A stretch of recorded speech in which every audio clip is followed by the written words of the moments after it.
if it works, then it's good business. And if it becomes something that's just for the elite and the wealthy, then maybe wrestling will have a minute where its image is cleaned up a little bit. I mean, at the same time, it's becoming more of a safe, work-friendly environment Yes. as opposed to the, boys' club, closed-door society that it was.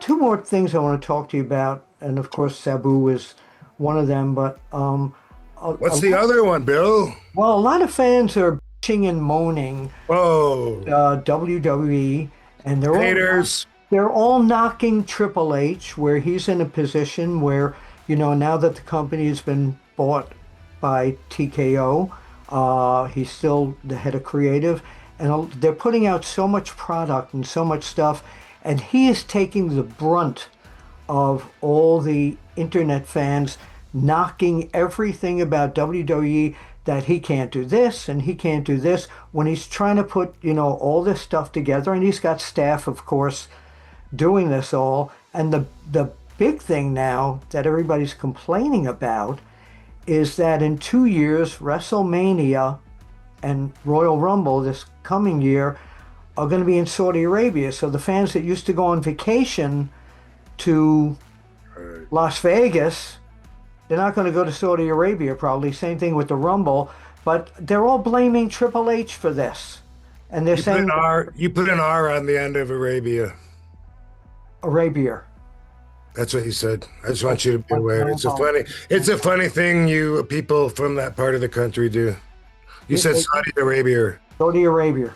It was hilarious. I'm That's sorry right. to interrupt you. No, it would be more like down south, Saudi Arabia. Yeah. Yes. But anyway, so people are bitching and moaning about Triple H's creativity, and also saying that the company now doesn't give a damn about the family. Prices are too high, and they're taking all the big events to Saudi Arabia. So part one of that, Triple H taking the brunt of people beating him up online about creativity. What do you say about that? Hmm. Well, I think those are pretty fair complaints. First off, I gotta say that. At the same time, there's so much product that I feel like maybe we get enough here anyway. I don't really even understand how the demand for so much product is warranted, but I believe that it is. When I was wrestling every week, I was on Raw Monday, SmackDown Tuesday, and then house shows Friday, Saturday, and There's Sunday. no more house shows now. Oh, no more. No, no, I think NXT will wind up being the house show division. Just my feeling. Okay. All right. So, but what I was going to say was I used to feel like this product was going to be saturated. Like why do they have to see me every single time they put on the show? Like, what if I had a week off or something? That's how I used to feel.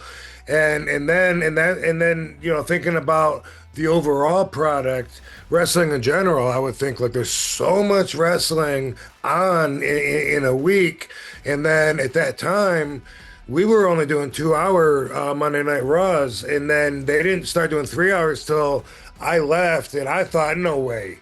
Like, no way people want to see 3 hours of Raw. And apparently they do because they kept going in that direction. They keep adding more and more. So I think that they're just making so much money that they're going to be stuffing all the extra surplus money into crevices and pockets, like back when we used to deal cocaine with the Colombian cartel. Remember, we'd have to bury our money in the backyard. No, but I'm just saying. I think that we're gonna keep seeing their growth because they're going to be investing their growth in the right way that leads to more growth. And I think if some of the American fans need to happen to miss out on one or two shows, come on, In man. person, we're talking about I like know. a WrestleMania, which was a whole week. all the conventions that surround. Right, I understand. I mean, But this is now a great opportunity, in my opinion, for Tony Khan and that's what I AEW thought. to bring his program, his show, a big show to Las Vegas, That's and what all I the thought. conventions can surround that. And So that's what I've been saying because, normally WrestleMania week, there's like 35 or so different independent promotions, shows that come in all week to feed off of all everybody being there from all over the world. And there's gigs, hosting things, I do really well, obviously, every WrestleMania week. It's part of the business's best week of the year, whether you're even with WWE or not. well, So I've been saying the same thing. If somebody like Tony, maybe here in Las Vegas, maybe if he ran a show, because the comment or the WrestleCon's not going to go to Saudi Arabia, but if they did it here, it would have to make sense to tie it with something. And I think, and I don't even know this for sure, but I'm guessing that international fans will probably still go to Saudi Arabia. For them, they're going to a different country anyway. So why do they care if they go to the United States or if they go to Saudi Arabia if they're already in Wales? At least that's my thinking. yeah. But when it comes to Americans, I don't think too many of them are going to No, go. I don't either. I think they're going to want to go on that week vacation in Yeah. Las Vegas. In Las Vegas. What, but the Let's run a show, Bill. Let's do it. you're on. We'll talk when we get off it. But the part of that question with Triple H, he's got so many people working with him, like Road Dogg, Shawn Michaels. There are so many top flight people there. But with Raw, now they're with ESPN, and fans have now got to be paying another like $31 a month to get the PLEs on ESPN because they're no longer on Peacock. So it's getting very difficult for the basic family fan to go to the matches now for affordability. I am amazed at the ticket prices that I've heard that they've already done, like with the recent whatever it was, the last couple of them. Like I don't see how people can afford, 60, $70,000 to sit in the front row. And I don't know what the prices are, but some of that I heard and it was like, well, but it's for 2 days and you get to meet Cena, whatever, like I see what they're doing and if it works, then it's good business. And if it becomes something that's just for the elite and the wealthy, then maybe wrestling will have a minute where its image is cleaned up a little bit. I mean, at the same time, it's becoming more of a safe, work-friendly environment Yes.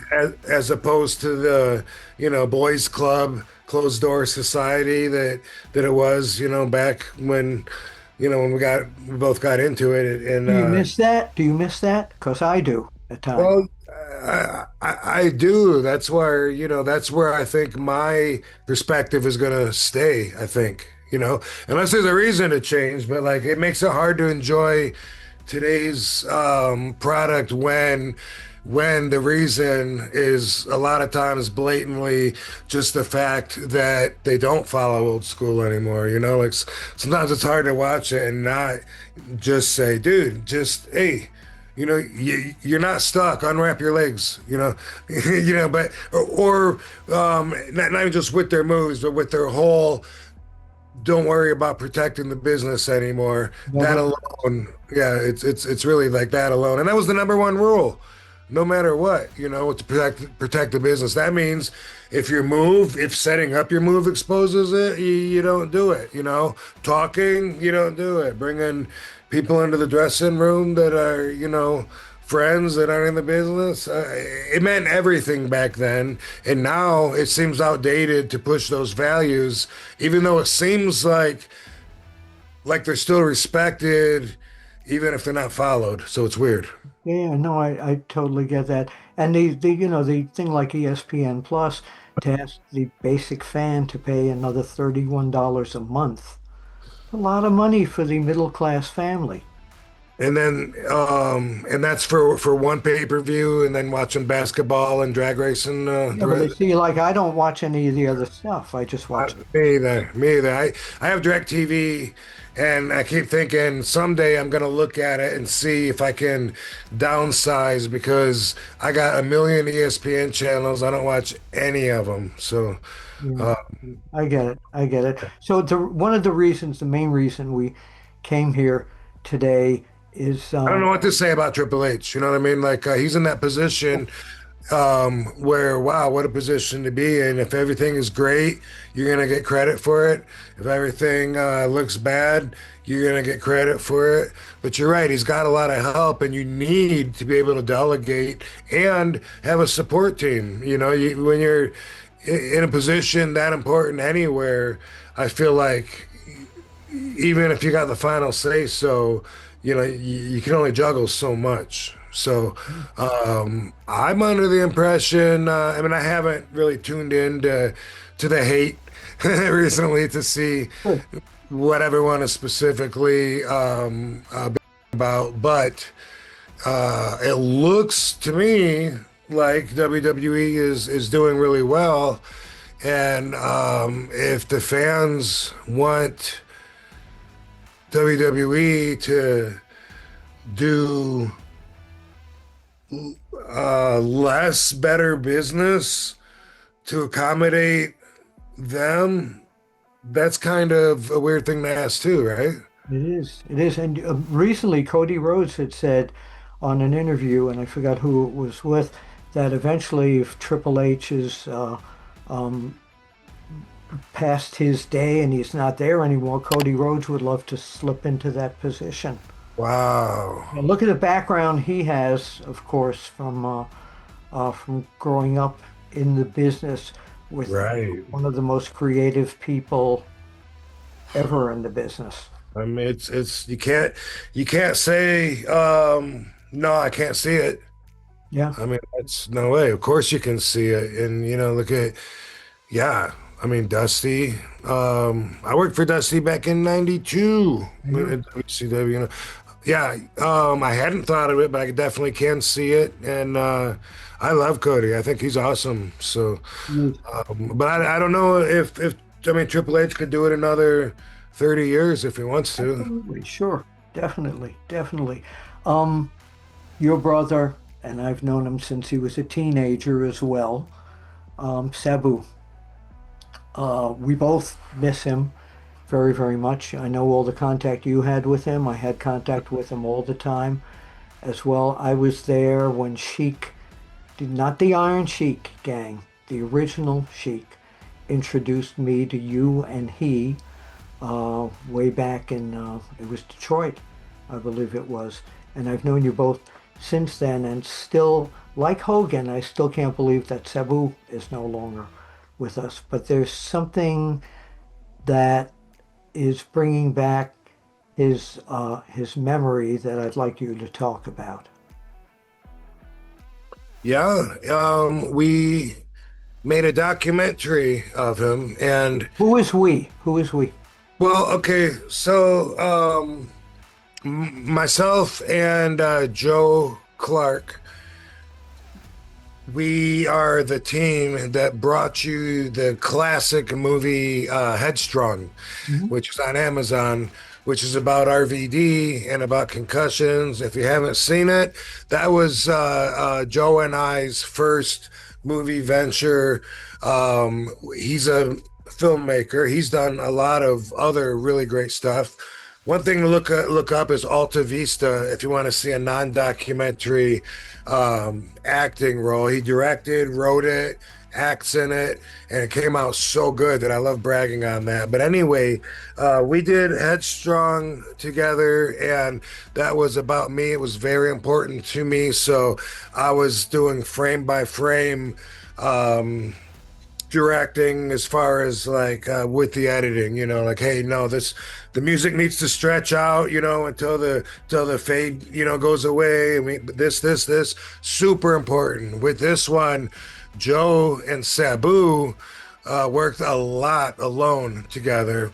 Once Sabu was sold on the project to do the documentary, They did a lot. And looking back on my phone, I got a lot of messages from Sabu saying, "Hey, we're gonna go film tonight. Come out and meet us." And a lot of times, I wasn't able to. Like, I'm too tired. How about we do something in the daytime instead of always at night? But um, they had Sabu wanted to have one more match, and he wanted to film him preparing for that, training, living up to that last match. And of course, just like with everything, plans change along the way. Um, Sometimes it takes its own path. They recorded so much and had like 95% of the movie done when Sabu passed. So there really wasn't that much to add to it other than his funeral services, sadly. Yeah. Um, but what we caught, not only is it a great expose of the man who Sabu was, it's raw and truthful and personal. And when I say raw, I mean it's like there's a lot of scenes on there that people are surprised. Like, I'm surprised you didn't cut that out when he did this or when he said that or whatever. That's because we want to present the real Sabu. This isn't a piece on Sabu's career. His rise to the stardom that he made it to. Him young, following the Sheik.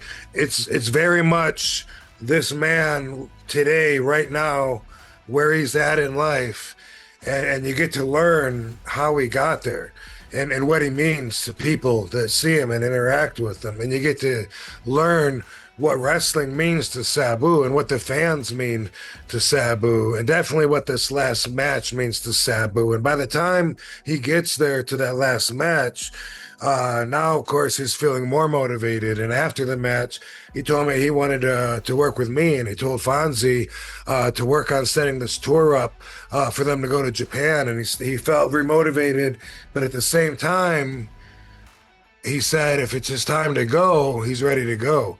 And he said that a few times and in so many different ways that it's kind of like a reoccurring theme. It's on my messages too, which I didn't put in the movie, and I could have, but I really wanted to let Joe have a lot of freedom with his artistic direction in this, unlike Headstrong. So I really just tried to have as few notes as possible, and let him present his experience traveling with Sabu, living, with him in the hotels, whatever. But on the text messages over the last 6 months before he passed, there's a few times where he's like, "Come on, man, we need to get together. We might not have much time left." Stuff like that. Yeah. Because there were so many people in the business at that time passing, a lot of times. Talking this year. Yeah, but I'm saying that, for example, I was at a convention in New Jersey this weekend, and one of the old timers said to me, "Hey, there's not many of us left around anymore." And I thought about it, and Sabu came to mind, and Hulk came to mind, and so many others. So yeah, Yeah. yeah. But I'm glad that this. But where can people find this? Yeah, you go to kinema.com. Spell that, would you please? It's like cinema, but with a K. Yeah. And yeah, you don't have to download an app or anything. Kinema.com. I think Raven's movie is streaming there. Oh, his isn't out yet, but it's going to. I don't know. I saw something today that he's going right to Amazon, but um, check it out. Hopefully you're gonna see the real Sabu in real life, and you're gonna see him making the most of what he's got in front of him, but at the same time longing for what he has lost, which includes Melissa, his Yeah, wife, yeah, yeah. and the Sheik and his mom, and he was ready to go one time, and he talks about this on there. He thought he was having a heart attack one time. He said he felt everything that he read were warning signs, and he thought it was happening, and so he went and locked himself in the bedroom so nobody would interfere. And He he uh, said, He literally sacrificed his body for the fans. For I'm not going to say for the fans, for the performance. True, true, and also I would add to that, he took his death-defying moniker in and out of the ring. And if you go way back to when the wrestlers were dropping left and right, like in the late '90s or whatever, whenever it was, or even after that, the early 2000s. But when it was like you didn't want to answer your phone, anymore because there was like so much bad news all the time. Yep. Sabu said to me, he goes, "I know you're scared. You think I'm going to die." He goes, "Don't worry about me. I'm not going anywhere." I'm like, "Dude."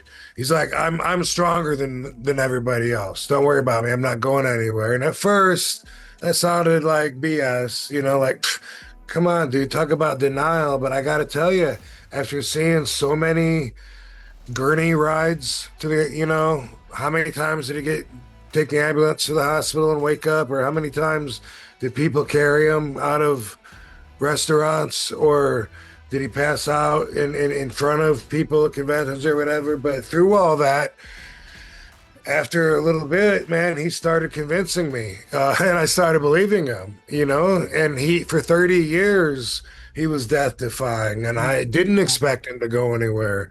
Yeah. I said, he's right. He's going to Sabu all the way through to the end, no matter what anybody says. There ain't no changing him. He's definitely going to be him. And he had me convinced, that as reckless as it may seem, and for sure was a lot of, that lifestyle. I still, didn't expect him to go, and thought he was living up to what he said, and he was a lot tougher than the other guys. Like I said, 30 years of that without changing, without even, thinking about changing. So. Is his presence with you every day? Um, you know what? So Sabu passes, and about 2, maybe 3 weeks later, I don't know, somewhere within that time frame, all of a sudden, Katie's pregnant. And I shouldn't say all of a sudden. I shouldn't say it like that. It really felt like he had something to do with that life presence coming through. It really did. She's gonna have twins, and one of the babies, they're both girls, so I had to feminize it, but we're naming her Saba.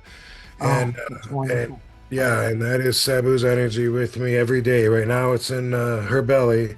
Besides that, man, Sabu spoke as a teacher, more um, than as a student. You're more likely to hear him say, "You should do this and this, but don't do that."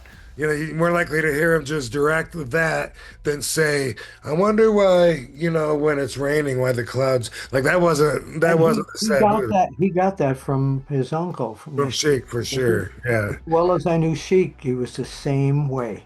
Yeah, and so I have things from both of them that stick in my head, from both of them, that are just like little one-liners that, when prompted, they will always appear in my mind, and I'm grateful for them, and I do follow them. I remember them because they made sense, you know? Where Yeah. where can people? I just had to do that. Where Yeah. can people find you on social media? I'm at the real RVD. Um, I got robvandam.com. I have an appearance page there that I try to keep up to date so you can see where appearances are. I got like quite a few of them coming up over the next few weeks, starting with Texas. I'm at a collectibles store in Texas. I'm not sure what city though. I'm gonna have to look at that if I'm gonna plug it, but it's on my. So, and then I'm at the Rhode Island Comic Con, and then I'm at the big event in New York, and then I'm going to be with you in Manchester, England in February. oh yeah, I saw that on the poster. For the That's love of wrestling, you and I are going to be able to hang out in awesome. Manchester. Yeah, yeah, that's a good show. I was on it several years ago, and I remember all the wrestlers in the hotel bar. I remember that more than the actual inside the venue, but it was like so many guys that I don't normally hang out with, and we're just it was Chris Jericho and Scott Hall, and Oh man. it was just a bunch Bischoff, but I see Bischoff a lot. But it was yeah, a lot of us ended up together that are not normally By the way, only because you just mentioned him, but Scott Hall is one of the people I miss the most.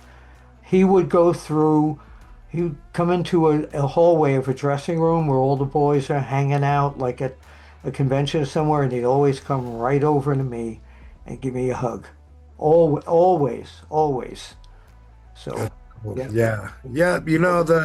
The longer I'm alive, the more I realize I have a lot of love for a lot of guys that I didn't even realize it. Like especially when you're in that competitive state of mind when you're actually working. Then a lot of times you got to be, like, hey, screw this guy. Like it's just it's part of being in that rat race to some extent.